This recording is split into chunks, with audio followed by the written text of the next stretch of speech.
Hello everyone.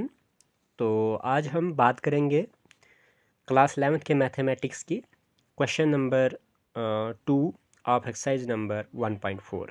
तो इसमें बात करेंगे हम कि इसमें क्वेश्चन जो है पूछा हुआ आपके पास कि let A is to A B, B is to A B C. थोड़ी कटिंग हुई है, इस पर ध्यान ना दें। मैं आपको सोल्यूशन में बताऊंगा कि बी की वैल्यू फिर क्या है, एक क्लियर विजन करवा के। और क्वेश्चन पूछा है कि इज़ सबसेट ऑफ बी, ए जो है वो सबसेट है बी का या नहीं है। और दूसरा क्वेश्चन पूछा है इसमें कि what is A union B, A union B क्या होगा। देखिए सोल्यूशन में फिर से मैंने लिखा हुआ है कि ए जो है वो ए बी है और बी जो है वो ए बी सी है। ठीक है जी। वो जो कटिंग हुई थी ना पीछे, A B C B set जो था, ये वाली चीज़ B is equal to A B, ये कटिंग हुई थी। तो इस कटिंग को यहाँ पे क्लैरिफाई करवाया मैंने कि बी जो है वो ए बी सी है। ठीक है।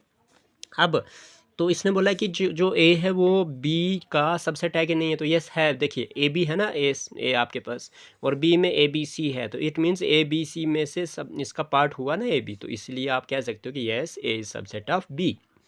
अब ए यूनियन बी की बात करते हो तो ए यूनियन बी का मतलब हो गया कि आपके पास ए और बी के एलिमेंट को ऐड करना है आपने। तो A B B C B है तो सी भी लिखो। तो ए यूनियन बी क्या आ गया, ये आ गया। तो ए यूनियन बी किसके बराबर आ गया, बी के बराबर आ गया। ए यूनियन बी किसके बराबर आ गया, बी के बराबर। इसने बोला था कि what is A union B, हमने बोल दिया कि ए यूनियन बी जो है वो बी के बराबर आ रहा है। तो उम्मीद करता हूँ ये क्वेश्चन आपको समझ आ चुका होगा।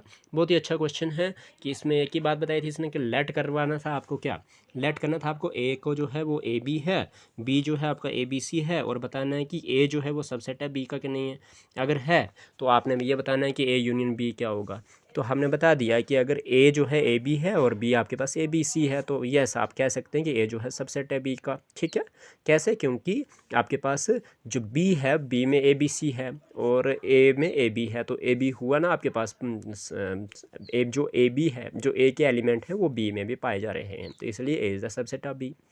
और ए यूनियन बी जो है वो आपके पास जब ए सेट और बी सेट के एलिमेंट्स को आप देखोगे गैदर करके, इकट्ठा करके, तो आपके पास ए बी सी ही मिलेगा जो किसके बराबर होगा, बी सेट के बराबर होगा। तो ए यूनियन बी जो है बी के बराबर है। तो thank you so much, keep watching, sharing and subscribing. ठीक है। तो वॉच कीजिए, शेयर कीजिए, सब्सक्राइब कीजिए और लाइक कर दीजिए। तो लाइक बहुत ही मायने रखता है आप लोगों का। लाइक करने से आपकी तो हेल्प हो ही जाती है, पर और लोगों की भी हेल्प हो जाती है। जितना ज़्यादा लाइक होगा उतनी ज़्यादा वीडियो जो है और उन तक भी पहुंचेगी ज़्यादा से ज़्यादा। तो थैंक यू सो मच।